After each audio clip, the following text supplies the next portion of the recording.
ठंड में जल्दी उठने वाली 5 जुगाड़ू बहुओं से परेशान मोहल्ला। बस थोड़ी देर और दीदी, फिर तो हमारी टंकी बन जाएगी जिसमें हम सबके लिए गरम गरम पानी कर पाएंगे। हाँ करिश्मा, और हमें परेशान नहीं होना पड़ेगा, ना बार बार लकड़ी खराब करनी पड़ेगी जलाकर।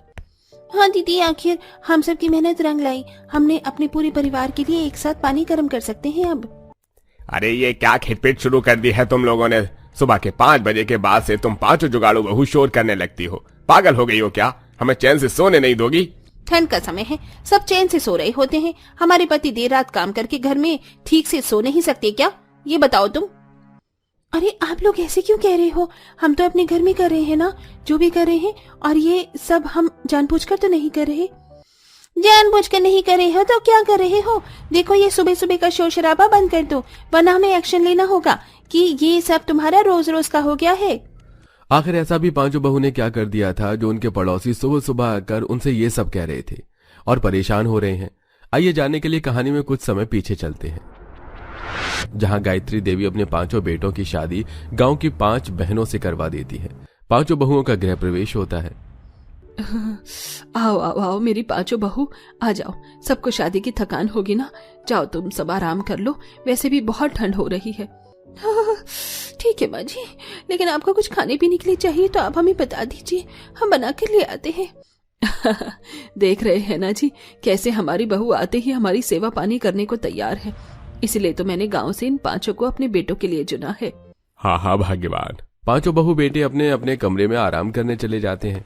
अगले दिन 5 बहुएं सुबह 5:30 बजे उठ जाती हैं और उठकर अपनी सास का दरवाजा खटखटाने लगती हैं।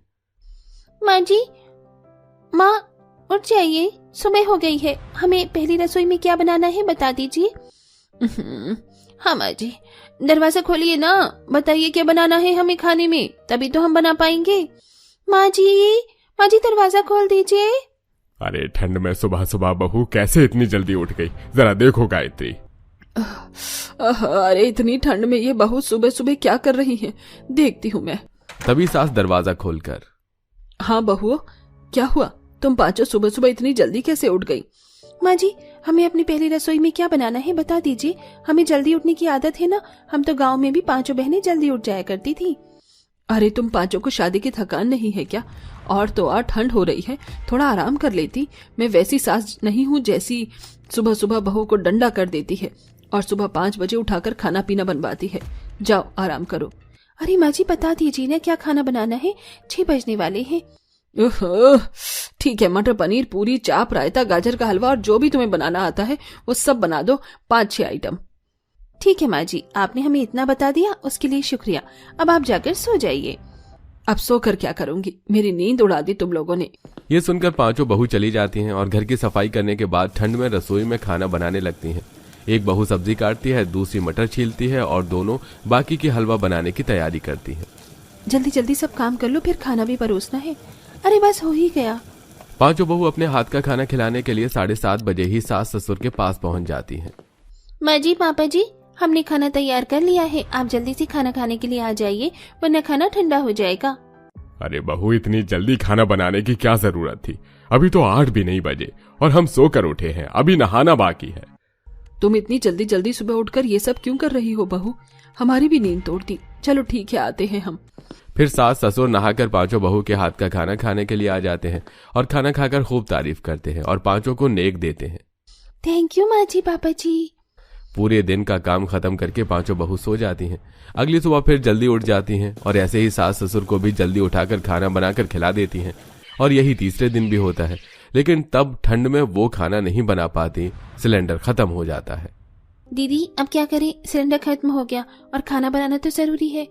अरे सिलेंडर खत्म हो गया तो क्या हुआ, याद है ना हम गाँव से हैं, जुगाड़ करना हमारी नस में है।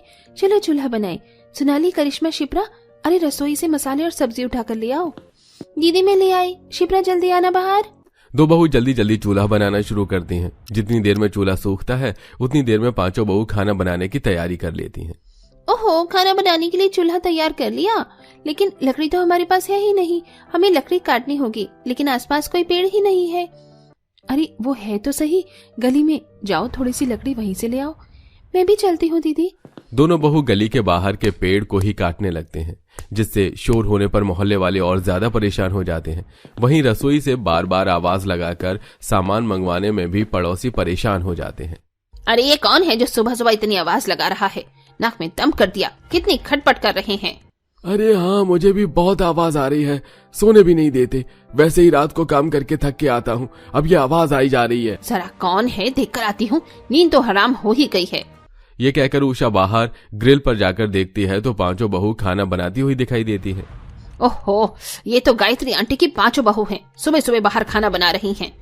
पड़ोसन घर में चली जाती है। वहीं खाना बन जाने के बाद पांचों बहू सबको खाना परोसती हैं। अरे आज सुबह सुबह इतनी खटपट क्यों हो रही थी, क्या हुआ? अजी सिलेंडर खत्म हो गया था, इसीलिए हमने सुबह सुबह ठंड में चूल्हा बनाकर उस पर खाना पकाया है, इसीलिए शोर हो रहा था। पागल है बहू, तू ऐसे मोहल्ले के लोग परेशान नहीं हुए होंगे क्या? कोई परेशान नहीं हुआ होगा, सब सो रहे थे। ऐसे ही अगले दिन भी पांचों जुगाड़ू बहू चूल्हे पर ठंड में जल्दी जल्दी उठकर खाना बनाती हैं, जिसके शोर से पड़ोसी बहुत ज्यादा परेशान होते हैं। किसी दिन कुकर की सीटी परेशान करती तो किसी दिन ठंड के कारण लकड़ियां इतनी सील जाती कि गली में धुआं धुआं भर जाता और पड़ोसी उनके पास आकर कहते हैं, अरे भाई तुम पांचों बहू पागल हो क्या? सुबह सुबह हम सबकी नींद खराब कर देती हो। अरे कितना धुआं कर दिया है मोहल्ले में, हम परेशान, हमारे बच्चे परेशान।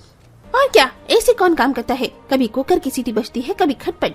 बहन जी माफ कर दीजिए, वो क्या है ना, हमारा सिलेंडर खत्म हो गया था तो खाना बनाने का जुगाड़ किया है, और उस जुगाड़ के चलते जो शोर हो रहा है वो आपको सहन करना पड़ रहा है। तो हमें क्यों परेशान कर रहे हो? अब ठंड में इंसान अपने घर में सो भी नहीं सकता क्या? अरे बहू, ऐसे काम क्यों करती हो कि मोहल्ले वालों को परेशानी हो? यह सुनकर पड़ोसी लोग चले जाते हैं। फिर एक दिन पांचों बहू पर सर्दियों के सबके बहुत सारे कपड़े इकट्ठे हो जाते हैं, जिसे वो सुबह सुबह थप्पी से पीट पीट कर धो रही थी, जिसकी आवाज से पड़ोसी लोग परेशान हो जाते हैं और फिर से उनके घर पर आकर बोल कर जाते हैं। इतना ही नहीं, सुबह 5 बजे मंत्रों का उच्चारण करने से, घंटी बजाने से भी पड़ोसी लोगों को परेशानी होती है। और एक दिन, चलो चूल्हे पर ये सबका नहाने का पानी गर्म कर देते हैं। हाँ दीदी, मैं रख देती हूँ, सब नहा लेंगे। हम कितनी अच्छी है ना 5 जुगाड़ो बहू, पैसे भी नहीं खर्च करने पड़ते और काम आसान हो जाता है, वरना एक हीटर रॉड लानी पड़ती। हाँ, लेकिन पांचों बहू रोज रोज सबके लिए अलग अलग चूल्हे पर पानी गर्म करके परेशान हो जाती हैं, इसलिए उनके दिमाग में खुराफाती जुगाड़ आता है। हेलो दीदी, हम किसी कबाड़ी से लोहा लेकर लोहे की टंकी बना देते हैं, जिसमें एक साथ पानी गर्म हो जाएगा और लकड़ियाँ भी नहीं फूकेंगी। हाँ। पांचों जुगाड़ बहू पानी गर्म करने के लिए कबाड़ी वाले से कुछ बेकार लोहे की चीज लाकर उसे ठोक पीट कर बड़ी सी लोहे की टंकी बना देती हैं, जिसके नीचे थोड़ा बड़ा चूल्हा होता है और लकड़ियां लगा दी जाती हैं। लोहे की टंकी बनाने की वजह से शोर इतना होता है कि पड़ोसी वाले परेशान होकर उनके पास खड़े हो जाते हैं। अरे भाई, बस तुम लोगों ने बहुत दिमाग खराब कर दिया है, अब हमें पुलिस वालों को बोलना ही पड़ेगा। तुम लोग रोज सुबह सुबह ठंड में जल्दी उठा देते हो। अरे हाँ, यहाँ शहर में लोग देर रात तक काम करके सुबह चैन की नींद सोते हैं, पर तुम पांचों बहुएं कभी घंटी कभी कुकर की सीटी बजाकर हमें परेशान कर देती हो। मुझे तो तुम पांचों बहू ये बता दो कि आज सुबह कौन सा जुगाड़ कर दिया? बहू, तुम इतना कितना सुनती हो? ये क्या गरम कर रही हो बड़े से बर्तन में? पापा जी, ये हमने अपने परिवार के लिए किया है, ताकि सबका पानी 20-25 लीटर एक बारी में गर्म हो जाए। एक एक बर्तन करने में बहुत सारी लकड़ी फूक जाती है, तो बस यही जुगाड़ किया था और छोटा सा नल लगा दिया, जिससे आसानी से हम पानी ले पाए। अरे वाह बहू, तुमने जुगाड़ तो बहुत अच्छा किया है। ये सुन सभी ताली बजाने लगते हैं। गुस्सा तो आता है, तुम लोग हमें जल्दी उठा देते हो, लेकिन तुम्हारा ये जुगाड़ मुझे भी पसंद आया। क्या इससे हमें भी पानी मिल सकता है? और मुझे भी, गीजर से बहुत बिल आता है, इससे बिल भी नहीं आएगा। मुझे भी पानी चाहिए, तुम दोगी ना? आपको हमारा जुगाड़ पसंद आया, उसके लिए शुक्रिया। आपसे हम ध्यान रखेंगे कि आप सबको ठंड में सुबह जल्दी उठने की परेशानी ना हो। इस तरह पांचों जुगाड़ू बहू का जुगाड़ मोहल्ले वालों को पसंद आ जाता है, जिस वजह से ससुराल वाले और पड़ोसी सब खुशी खुशी रहने लगते हैं। केशव के पिताजी, आप क्यों चले गए हम लोगों को ऐसे छोड़ के? माँ जी हिम्मत करिए, हम लोग हैं आपके साथ। बहुत ही कम समय में उमेश अपने पूरे परिवार को अलविदा कह देता है। ऐसे ही कुछ समय बीतता है और एक दिन, बेटा मैं सोच रही हूँ तेरे पिताजी की दुकान अब बंद कर दूं। वो थे तो दुकान चलाते थे, मुझसे तो ये सब नहीं हो पाएगा। अरे नहीं, क्यों माँ जी, दुकान क्यों बंद करनी है? आप हिम्मत करिए और दुकान को खोलिए, इससे आपका थोड़ा मन भी बहल जाएगा और साथ में दुकान भी चलती रहेगी तो कुछ आमदनी भी हो जाएगी। माँ, रेशमा सही कह रही है। पिताजी की दुकान आप ऐसे मत बंद कीजिए। इतनी गरीबी में अगर दुकान भी बंद कर देंगे तो कैसे चलेगा। ठीक है, अगर तुम लोग कहते हो तो मैं दुकान पर जाया करूंगी। अगले दिन सुमित्रा दुकान को खोलती है और दुकान में बैठकर खुद से बातें करते हुए कहती है, कितनी मेहनत से केशव के पिता ने ये दुकान खड़ी की थी और आज वो हम सबके बीच में नहीं है। सुमित्रा, मुझे 5 किलो चीनी और 1 चाय पत्ती का पैकेट दे दे। हाँ बिमला, तू रुक, मैं अभी तुझे लाकर देती हूँ। सुमित्रा, देख, तू मायूस मत हो। धरती पर जो आया है वो तो एक ना एक दिन जाएगा ही। अब तू खुशी खुशी अपने 5 बेटों बहू और अपनी बेटी में खुशियां ढूंढ और उनके साथ ही खुशी खुशी रहे। हाँ बिमला, तू सही कहती है। सुमित्रा अब दुकान को चलाती है और शाम को दुकान बंद करके अपने घर आ जाती है। माँ आ गई? दुकान संभालने में आपको कोई दिक्कत परेशानी तो नहीं हुई ना? नहीं बेटा, मैं ठीक हूँ। ठीक है माँ, अब हाथ में धो लीजिए, मैं भाभी को बोलती हूँ आपके लिए खाना लगा देंगी। भाभी, माँ दुकान से आ गई है, उनके लिए खाना लगा दीजिए।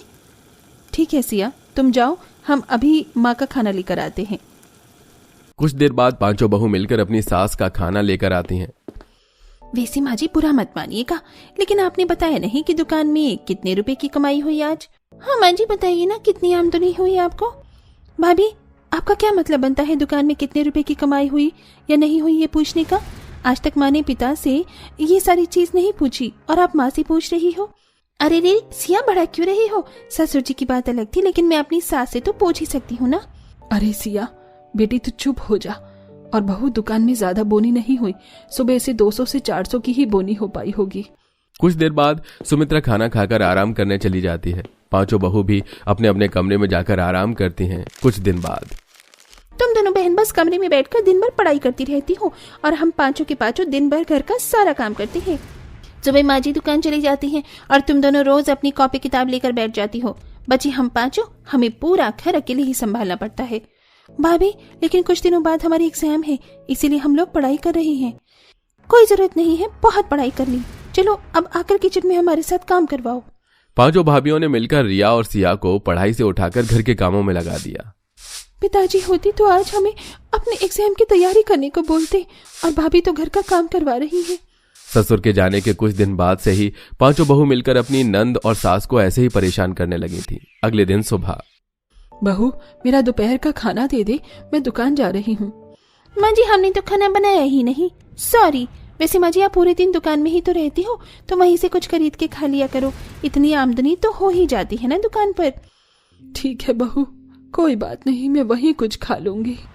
सुमित्रा बिना कुछ खाए और बिना खाना लिए ही दुकान पर चली जाती है। अब बस बहुत हो गया। अब इस घर में मैं 1 सेकंड अपनी सास और ननद को बर्दाश्त नहीं कर सकती।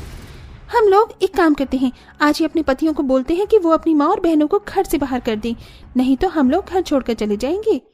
उसी रात 5 बहू अपने पतियों से लड़ते हुए कमरे के अंदर कहती हैं, राहुल, बहुत हो गया, मैं अब और इस घर में नौकरानी की तरह काम नहीं कर सकती। माँ जी तो सुबह उठकर दुकान चली जाती हैं और तुम्हारी बहनें, उनको तो पढ़ाई से ही फुर्सत नहीं है। अब बस मैंने सोच लिया है, या तो तुम्हारी माँ और बहन इस घर में रहेंगी या तो मैं रहूंगी। आखिर मैं अपनी माँ और बहन को कैसे निकाल सकता हूँ घर से? ठीक है, तो एक काम करो, तुम अपनी माँ और बहन के साथ इस घर में रहो, क्योंकि मैं सुबह इस घर से चली जाऊंगी। ऐसे ही कोमल, पिंकी, काजल, दीपा भी देर रात अपने पतियों से लड़ाई कर रही थी। अगले दिन सुबह, माँ, रोज रोज घर में आप लोगों की वजह से लड़ाई हो रही है और अब हमें ये फैसला लेना पड़ रहा है कि आप रिया और सिया को लेकर यहाँ से चली जाओ।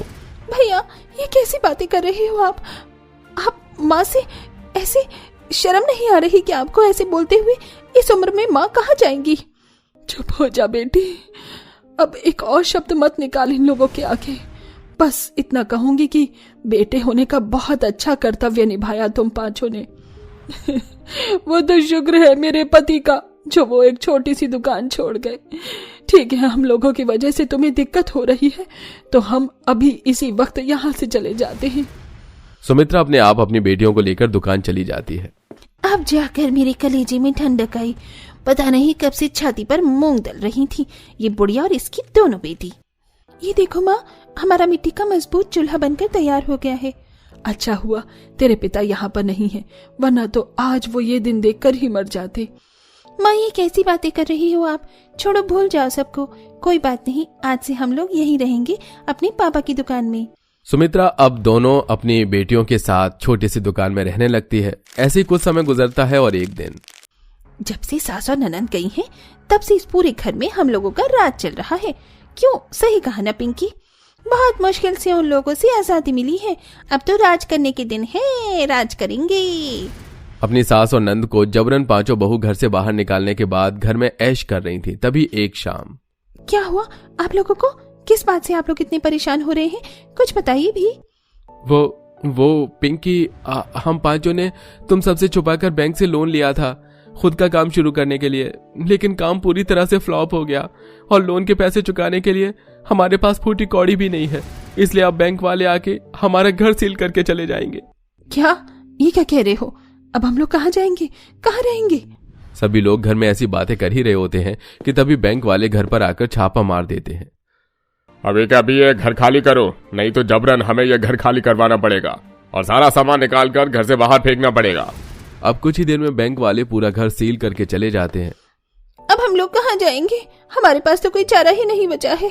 एक काम करते हैं, माँ के पास चलते हैं। राहुल के कहने के बाद पांचों बहू और पांचों बेटे अपनी माँ की दुकान में आते हैं। तुम सब यहाँ?